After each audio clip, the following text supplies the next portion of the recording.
Abra sua Bíblia em 1 de Pedro, capítulo 2.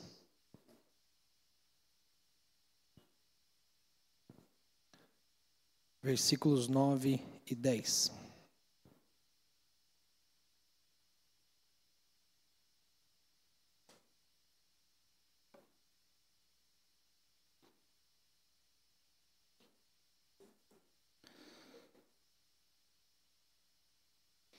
Primeira carta de Pedro, capítulo 2, 9 e 10. Vamos ler esses dois versículos todos juntos? Vamos lá? Vós, porém, sois raça eleita, sacerdócio real, nação santa, povo de propriedade exclusiva de Deus, a fim de proclamardes as virtudes daquele que vos chamou das trevas para a sua maravilhosa luz. Vós sim, que antes não erais povo, mas agora sois povo de Deus, que não tinhais alcançado misericórdia, mas agora alcançastes misericórdia. Senhor, nós te agradecemos pela verdade da tua palavra, pela misericórdia revelada na tua palavra, pela soberania revelada na tua palavra, pelo amor revelado na sua palavra, pela tua bondade, pela tua fidelidade, e porque nós estamos aqui. Obrigado a Deus por mais essa oportunidade de aprendermos mais do Senhor, mais da tua palavra, mais sobre o que nós somos no Senhor. E obrigado a Deus, porque o Senhor, como diz esse texto, o Senhor nos tirou das trevas e nos levou para a sua maravilhosa luz. Louvado e engrandecido seja o teu nome, em nome de Jesus. Amém e amém. Louvado seja o Senhor pela leitura da palavra. Nós temos estudado às quartas-feiras, direcionados por uma revista que fala sobre as igrejas, ou a igreja do Senhor, e depois, umas quartas para frente, nós vamos falar sobre algumas igrejas, sobretudo no Novo Testamento, e algumas características dessas igrejas. E por que isso é importante? Porque nós podemos aprender com erros e acertos de irmãos do passado. Nós podemos aprender com a história da igreja, e é sempre bom a gente aprender com a história da igreja. Como diz muito bem o pastor Hernandes Dias Lopes, a história ela pode ser a nossa coveira ou a nossa pedagoga. Então nós temos que aprender com a história para não cometer os mesmos erros que os nossos irmãos do passado e para nós copiarmos, fazermos igual o que os nossos irmãos do passado fizeram de bem,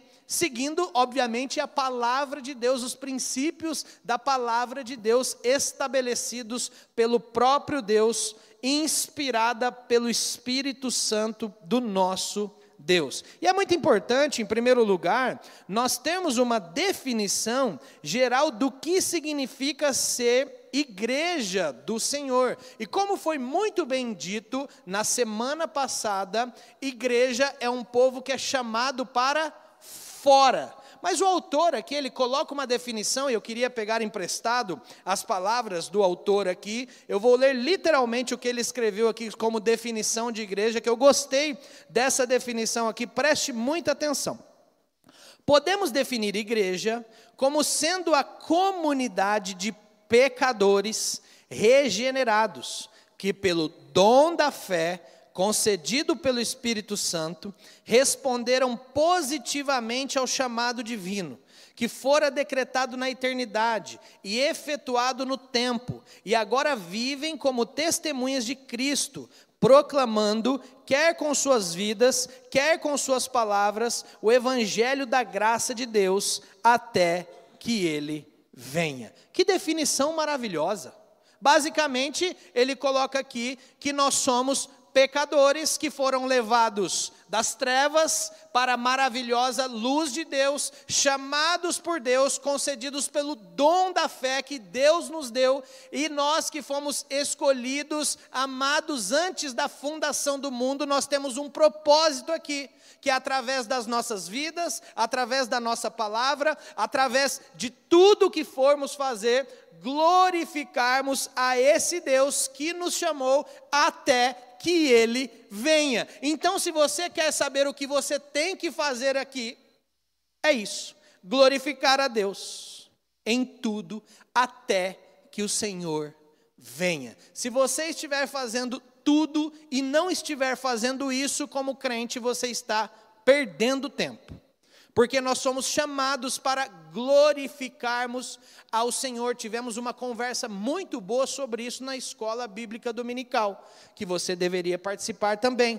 Sobre qual o propósito do nosso trabalho, o propósito da nossa vida. E muitas coisas surgiram. É verdade que nós trabalhamos para ganhar dinheiro, não é? Nós trabalhamos por dignidade, nós trabalhamos para sermos úteis. Tudo isso é verdade e passa pela nossa mente. Mas você sabia que, biblicamente, o trabalho do ser humano tem um propósito só? O propósito é glorificar a Deus. Você trabalha, você faz as coisas para glorificar a Deus. E como consequência e misericórdia do Senhor, o Senhor te concede dignidade, o Senhor te concede um recurso, o Senhor te concede ser útil e se sentir útil para outras pessoas. Mas o propósito principal é nós glorificarmos a Deus. E essa definição, ela é muito importante, por quê? Porque essa definição mostra que Deus tem um povo espalhado pela face da terra, esse povo que é chamado por Ele. E isso já tira de fora uma coisa que até nos nossos tempos tem, dessa divisão de denominações, tá? Isso não necessariamente é ruim, essa divisão de denominações evangélicas, porque o que nos une é a base que é o nosso Senhor Jesus Cristo. O que une o povo de Deus é que nós cremos que só Jesus Cristo salva, que nós somos salvos somente pela obra gloriosa do nosso Senhor Jesus Cristo. E isso é muito importante, porque tem algumas denominações evangélicas que só falam e proclamam que só há salvação quando você faz parte daquela denominação.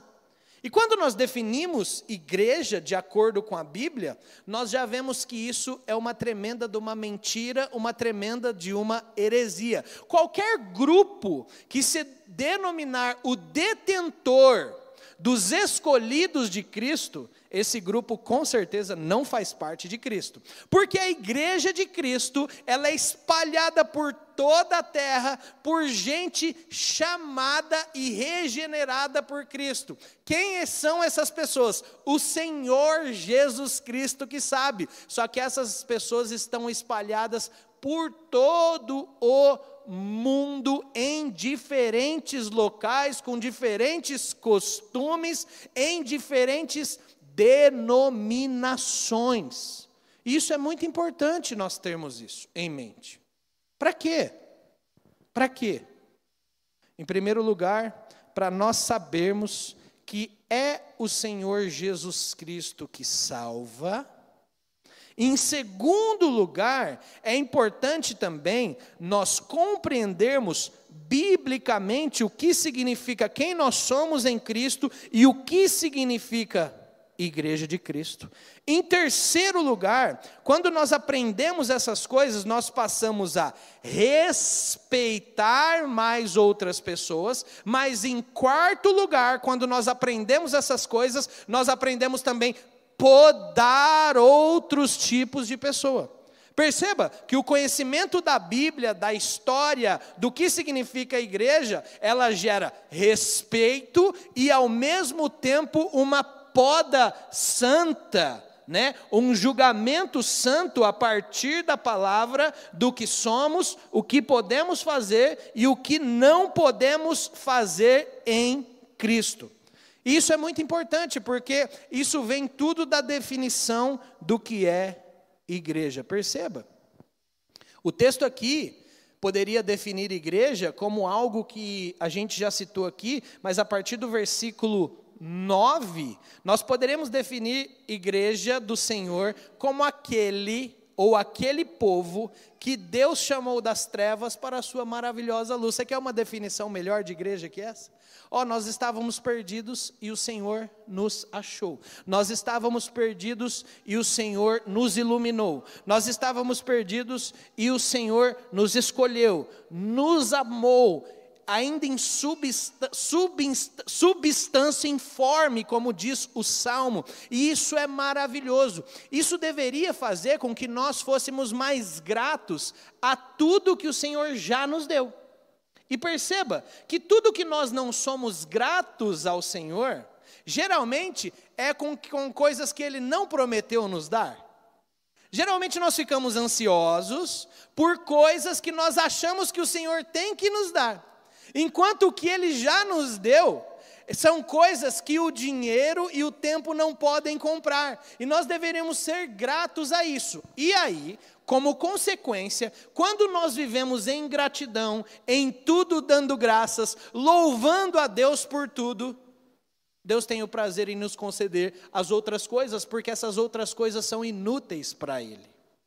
Olha só que coisa maravilhosa. Isso faz com que o relacionamento com Deus não seja uma troca de favores. Até porque, que favor nós podemos fazer para Deus, sendo que o texto fala que nós estávamos mortos? Que favor um morto pode fazer para alguém? Perceba, nós não podemos oferecer ainda, Deus nos deu tudo. Por isso eu sempre cito o texto do apóstolo Paulo, que o amor do Senhor nos constrange a viver mais para Ele. E sim, meu irmão, minha irmã, o Senhor tem prazer em nos abençoar em todas as áreas da nossa vida. É fato. O Senhor tem prazer, e eu quero repetir isso. O Senhor tem prazer em nos abençoar em todas as áreas da nossa vida. É fato. Mas Ele só quer uma coisa de nós: buscar em primeiro lugar o reino de Deus e a sua justiça. E o resto pode deixar que Ele vai cuidar. E a Bíblia diz que Deus é um Pai generoso, que concede dádivas aos seus filhos. A Bíblia diz que Ele cuida de nós nos mínimos detalhes, que Ele escuta as nossas orações, que Ele abre muitas portas, que Ele tem prazer em nos abençoar. Tudo isso a Bíblia diz. E sabe o que Ele deseja de nós? Apenas que nós tenhamos prazer nele, não em qualquer outra coisa. E quando nós tivermos prazer somente nele, Ele já tem prazer em nos abençoar, porque Ele é imutável. E Ele sempre prometeu essas coisas para nós. E é interessante que, falando sobre igreja, um pouco de história e estudo aqui, ao longo desses 2000 anos, irmãos estudiosos, teólogos, foram definindo como podemos definir marcas da verdadeira igreja. Como nós podemos então fazer um julgamento santo sobre qual igreja podemos frequentar, qual igreja podemos participar de cultos, já que somos todos irmãos, não é verdade? Que denominações podemos participar de cultos, podemos comungar da ceia. E assim, todos os teólogos antigos, eles começam e continuam a falar que a primeira marca de uma verdadeira igreja é a pregação fiel da palavra. Presta atenção. Isso daqui parece que é um ponto, uma tecla muito comum para o seu pensamento. A pregação fiel da palavra. Mas pastor, toda a igreja não prega fielmente a palavra? Essa é a pergunta. Será que nós, como nós falamos aqui, e aqui sem nenhum tipo de julgamento, mas algumas pessoas falam que tem mais de 60 igrejas em José Bonifácio. Mais de 60 igrejas. A pergunta é, nós podemos caracterizar todas essas igrejas como igrejas do Senhor, porque de fato elas expõem a palavra de Deus? Essa é uma pergunta muito interessante, porque isso começa dos membros, das pessoas que estão sentadas que se dizem seguidoras do nosso Senhor Jesus Cristo. E as pessoas que se dizem seguidoras do nosso Senhor Jesus Cristo, elas deveriam dizer, pelo menos, que a Bíblia, ela contém todo o conselho de Deus e que a Bíblia é nossa única regra de fé e prática, correto? Até aqui todo mundo concorda?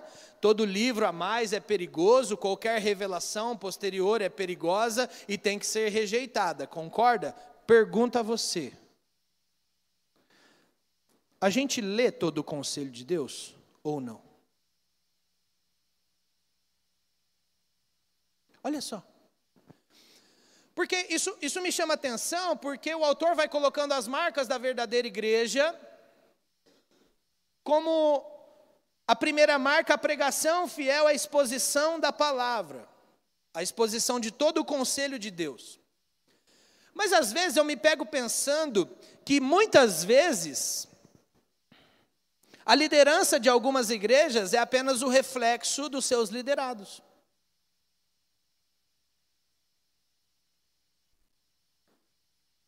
E isso tem que levar a você refletir sobre isso. Se de fato eu estou numa igreja verdadeira, ok, uma igreja que prega a palavra de Deus, de líderes que tentam pregar todo o conselho de Deus, mas eu, sendo seguidor de Deus, eu estou buscando todo o conselho de Deus?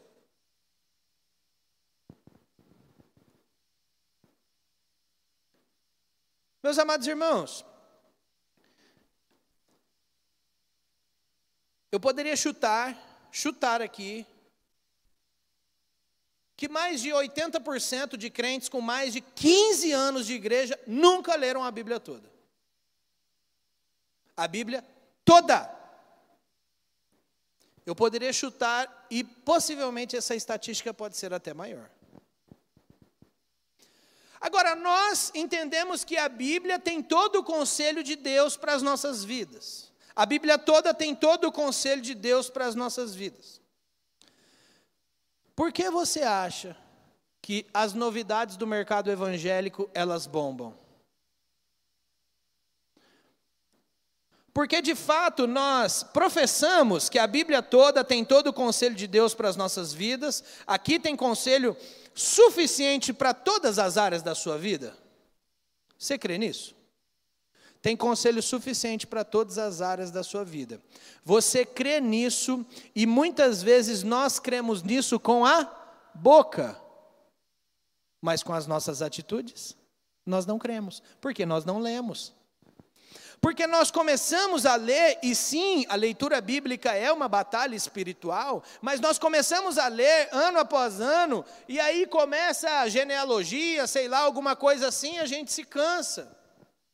E a gente volta para o nosso velho ou velha caixinha das promessas pessoais, que a gente não usa mais aquele negocinho para tirar as caixinhas. Mas nós temos a nossa Bíblia velha em casa, que está marcada nos nossos textos principais, e quando a gente realmente está chateado com alguma coisa da vida, porque a gente tem responsabilidade e a gente não fez, a gente busca aqueles textos de consolo, e o Senhor, com toda a sua misericórdia, ainda nos consola, ainda fala conosco, ainda tem misericórdia de nós, mas nós estamos vivendo uma coisa que nós não estamos declarando, ou vivendo uma coisa e declarando outra, porque nós estamos falando que todo o conselho de Deus é bom para nós, então nós deveríamos estar lendo o livro de Sofonias, o livro de Filemão, o livro de Abacuque, ou o livro de 1 de Reis, e falar o que esse livro tem a ver com a história da igreja, a história da humanidade, tem a ver comigo, o que esse livro tem de bênção para a minha vida, porque esse livro de fato aponta para o Senhor Jesus Cristo, e se ele aponta para o Senhor Jesus Cristo, isso daqui com certeza tem coisa boa para a minha vida. Perceba, tudo isso só para falar para vocês que a verdadeira, uma das marcas da verdadeira igreja é a pregação fiel da palavra. Mas assim, muitas coisas começam nos bancos, em casa, nos nossos devocionais. E sabe, meu irmão, eu sei que quando eu leio a Bíblia também, muitas coisas eu não consigo entender. Mas nós temos o Espírito Santo para pedir: Espírito Santo, nos ajuda. Nós temos irmãos mais piedosos que sabem um pouco mais, têm uma caminhada. Temos autores de 2000 anos de escrita que ali estudaram, que Deus levantou uma mente intelectuais assim para nos ajudar, homens e mulheres, a esclarecer esses textos. Mas quando não temos, nós podemos buscar o auxílio do Espírito Santo e falar: Espírito Santo, me ajuda nisso aqui, me ajuda a compreender esse texto aqui, que eu não estou entendendo bolhufas alguma, mas o Senhor falou que é o meu auxiliador, então eu quero entender, porque eu quero me debruçar aqui na sua palavra, porque eu entendo que a sua palavra, ela é poderosa para transformar a minha vida e para guiar em todos os meus caminhos, então me ajuda. Mas o que a gente faz? A gente desiste. A gente desiste. Então não adianta eu simplesmente falar aqui, adianta falar que uma marca de uma igreja verdadeira é a pregação fiel da palavra, a exposição fiel da palavra. Não adianta eu falar para você que nós já, na nossa igreja, nós tentamos pregar pelo menos um sermão de todos os livros da Bíblia. Nós expomos basicamente verso a verso para você compreender melhor, se você não está fazendo isso na sua casa. Porque ou tem alguma coisa errada com a influência da igreja, ou tem alguma coisa errada com você.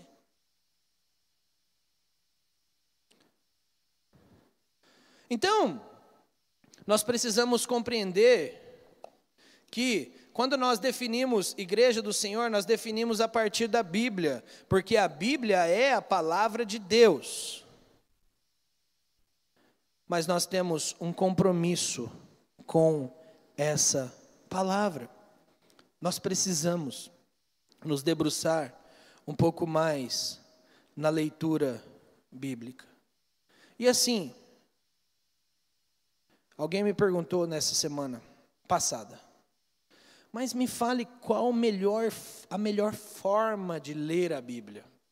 Não existe a melhor forma de ler a Bíblia. Só existe ler a Bíblia.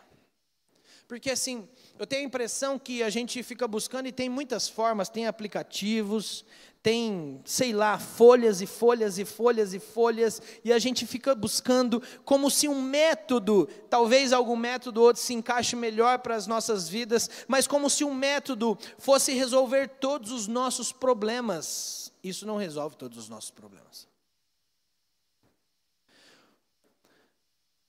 O Senhor Jesus Cristo já resolveu o maior dos nossos problemas. E eu poderia dizer que o Senhor Jesus Cristo resolve todos os nossos problemas, mas ainda não, Ele vai resolver quando Ele voltar e Ele nos chamar para de fato a sua maravilhosa luz. Aí sim, nós podemos falar: seus problemas acabaram.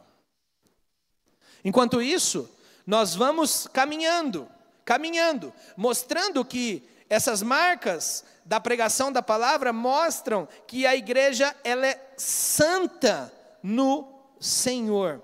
E duas coisas aqui, quando nós falamos que a igreja é santa. Em primeiro lugar, que santo significa que a igreja é pecadora também, porque ela tem homens. Mas ela é santa no sentido dela ter um propósito específico.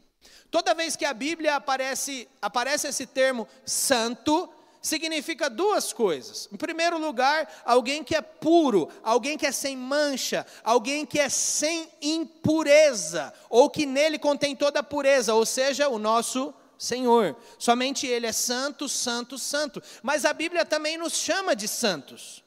E você sabe que você nasceu e está em pecado, apesar de ser habitação pelo Espírito Santo. E quando a Bíblia fala sobre ser santo, Deus tem um povo santo, na sacerdócio real, nação santa, significa que Deus tem um povo separado para um propósito. Ou seja,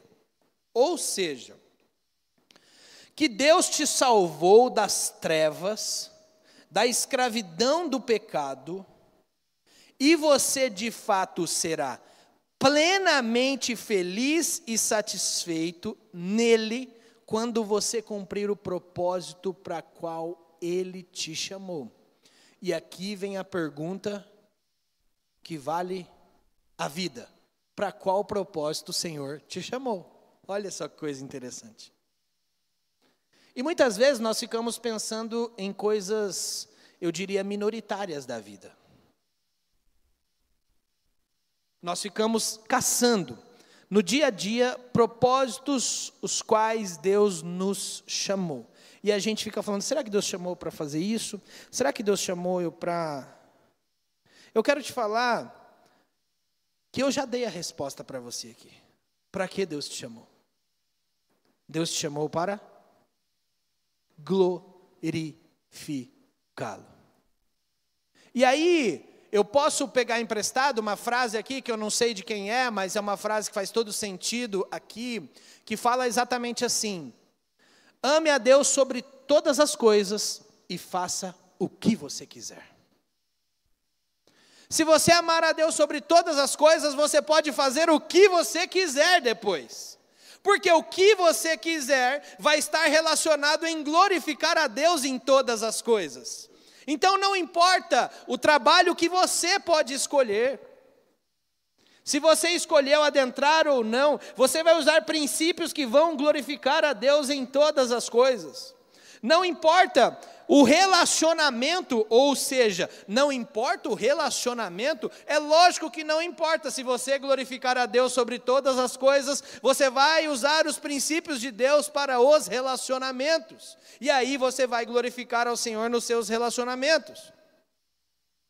Então, ame a Deus sobre todas as coisas e faça o que quiser. Ame a Deus sobre todas as coisas. Seja um bom pai, uma boa mãe, um bom sapateiro, faxineiro, empresário, um bom qualquer coisa para a honra e glória de Deus. Isso é muito importante. Isso é muito importante para nós. Porque às vezes nós ficamos caçando, você fica falando, tem crentes fiéis no Senhor sofrendo, mas eu acho, pastor, mas eu acho, pastor, mas eu acho, pastor, enquanto está patinando. Olha, por que você não começa a glorificar a Deus com o que Deus tem te dado hoje? Apenas isso. E se Deus quiser abrir 1000 portas para você, Ele vai abrir, Ele é dono de todas. Mas o teu chamado é para glorificar a Deus em tudo. Faça tudo para a honra e glória do Senhor. Que seja pegar um copo d'água para o pregador. Em tudo. Em tudo. Quando você percebe isso, você vai perceber que no reino de Deus não vai ter trabalho mais importante do que o outro. Não terão pessoas mais importantes do que a outra. Porque aqui no reino de Deus, nós somos todos servos do cabeça que é Cristo. E nós devemos fazer tudo para a honra e glória dele. Tudo, tudo, tudo. Isso serve para qualquer área da vida. Esse é um princípio maravilhoso, porque você vai chegar na sua casa e você de fato deveria se perguntar: o que eu vou fazer aqui como dono de casa, dona de casa, marido, mulher, para glorificar a Deus em primeiro lugar? Glorificar a Deus no tratamento do meu filho. Glorificar a Deus no tratamento com a minha esposa. Glorificar a Deus no tratamento com o meu marido. Glorificar a Deus no tratamento com o meu funcionário. Glorificar a Deus no tratamento com o meu patrão. Perceba que eu e você fomos chamados para glorificarmos a Deus em tudo. E às vezes a gente deixa de fazer o bem que nós podemos fazer, porque a gente fica questionando a vontade de Deus sobre as nossas vidas. Poxa, Deus sabe onde você deve estar nesse momento. E se você está nesse momento, use esse momento para a honra e glória dele.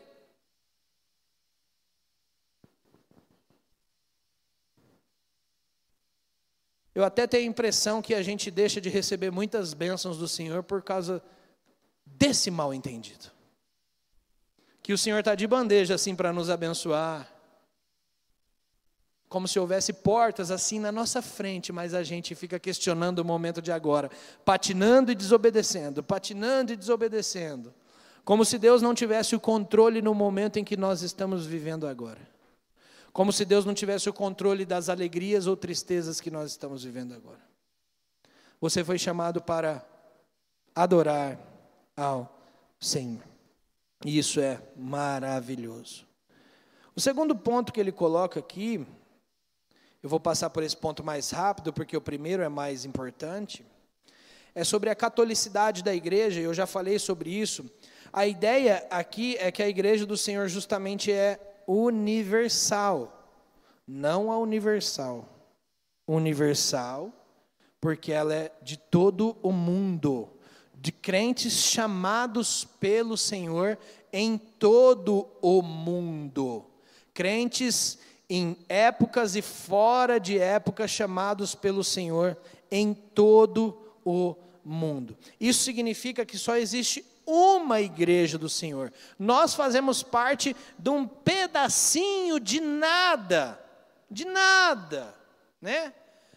De um pedacinho de nada, de toda a igreja do Senhor. Isso daqui é maravilhoso, como eu já disse, isso daqui é maravilhoso porque nos deixa humildes. É o Senhor que está trabalhando no mundo. Por isso que o Senhor falou, o Senhor Jesus fala para os discípulos: grandes obras, até obras maiores vocês vão fazer que eu fiz. Claro, o Senhor está falando com a igreja dele ao redor do mundo. Não com uma pessoa, como se uma pessoa fosse fazer mais do que o cabeça, mas a igreja, porque ela seria usada pelo cabeça que é Cristo. Isso daqui é maravilhoso. Por quê? O que eu estou tentando colocar aqui para você é a importância que Cristo tem na sua vida. Cristo, meu irmão, se não for Cristo, nós estamos na água da salsicha, como alguns falam. Nós estamos lascados. Nós estamos tremendamente enroscados. E aqui que está um segredo muito importante para a pregação do Evangelho, para as igrejas, algo bíblico para nós. Quanto mais nós amarmos a Cristo, mais seremos santos e santificados. Não vai ser quanto mais o pastor bater aqui no pecado. Tem que falar do pecado. A pregação do Evangelho fala sobre pecado. Se não pregar sobre o pecado, não fala do Evangelho. Mas você vai conseguir vencer as suas lutas quando você amar mais a Cristo. Quando Cristo te der mais prazer do que as coisas que você tem lutado hoje. Olha só. Perceba que isso não se torna mais um discurso moral, ou fuja disso, fuja daquilo. Isso também tem o seu papel, isso também é importante. Mas se tem uma coisa que santifica crente, olha só isso quase soa uma heresia aqui, mas não é. Se tem uma coisa que santifica crente, não é fugir do pecado, é fugir para Cristo. Porque indo em direção a Cristo, você naturalmente ou sobrenaturalmente estará fugindo do pecado. Sem Cristo, você não vai conseguir largar o pecado. Compreenderam isso? Isso daqui é muito importante. Quanto mais a nossa igreja, quanto mais os nossos cultos forem voltados para Cristo, mais Cristo vai trabalhar na vida de pessoas.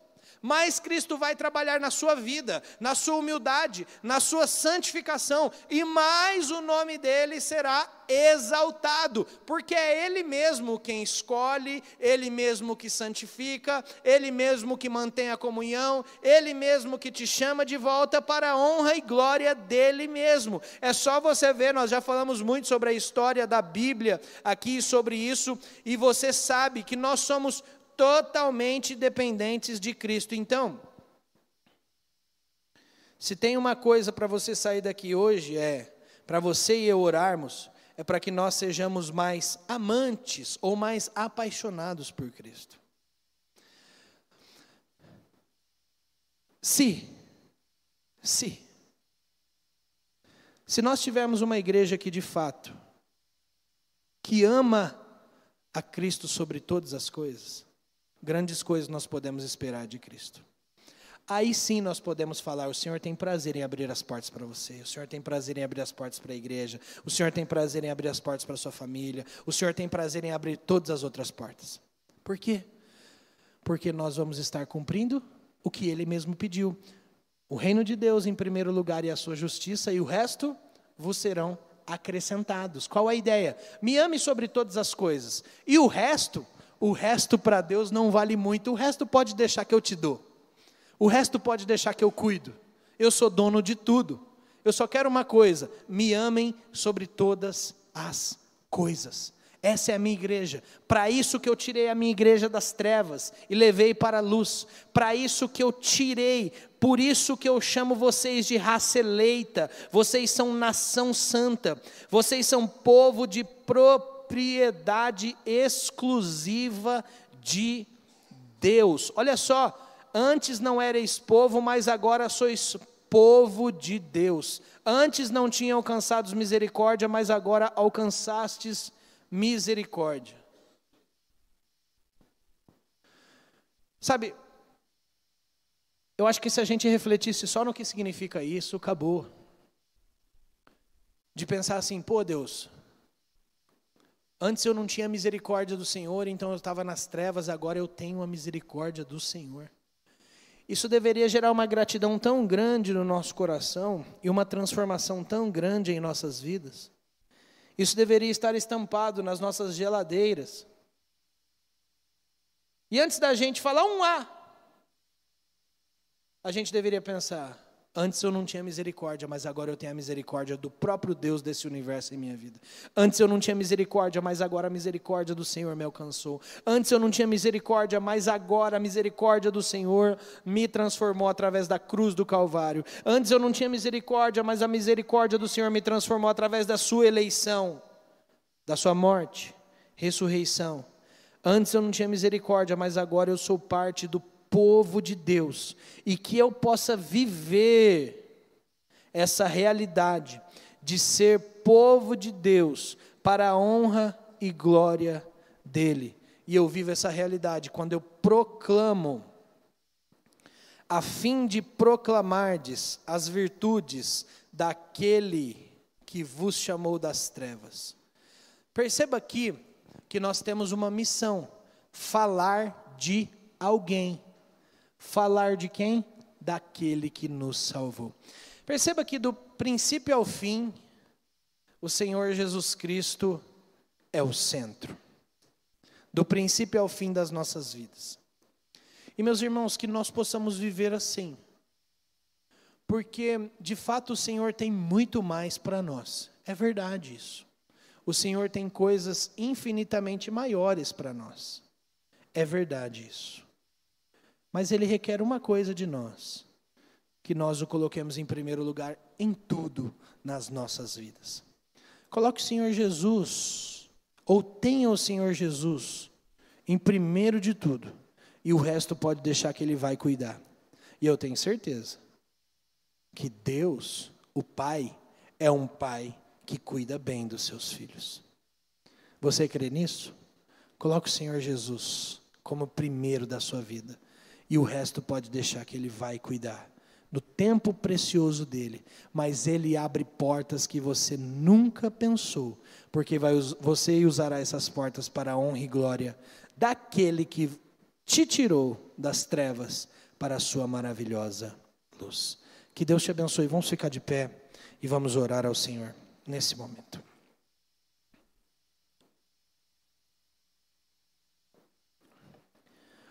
Senhor, nós só compreendemos essa verdade maravilhosa pela fé, então aumenta-nos a fé, Pai. Mas de fato nós queremos viver com o Senhor, termos mais intimidade com o Senhor. Oh Senhor, perdoa os nossos muitos pecados, as nossas desconfianças, e nos faz ter mais intimidade, mais prazer no Senhor. O resto, o Senhor prometeu que vai cuidar. E no Senhor a gente pode confiar, porque o Senhor é fiel, o Senhor é verdadeiro, o Senhor não mente. A palavra do Senhor não volta atrás, não volta vazia. Então que o Senhor abençoe as nossas vidas, nos abençoe como igreja aqui, que privilégio sermos igreja do Senhor. Que privilégio fazermos parte da igreja do Senhor. Deus, consola os nossos irmãos que estão passando por momentos difíceis. Fala com eles, cuida deles, mas que eles possam saber no Senhor que o Senhor já está trabalhando, o Senhor nunca parou de trabalhar. E o Senhor trabalha em prol dos seus filhos, para a sua honra e glória, moldando a vida dos seus filhos. Que o Senhor continue fazendo isso em nossas vidas, para a honra e glória do Senhor, em nome de Jesus. Amém. Que a graça maravilhosa do Senhor, o amor de Deus, o nosso eterno Pai, e o consolo do Espírito Santo, seja sobre todos vocês e sobre todo o povo de Deus espalhado pela face da terra. Amém e amém.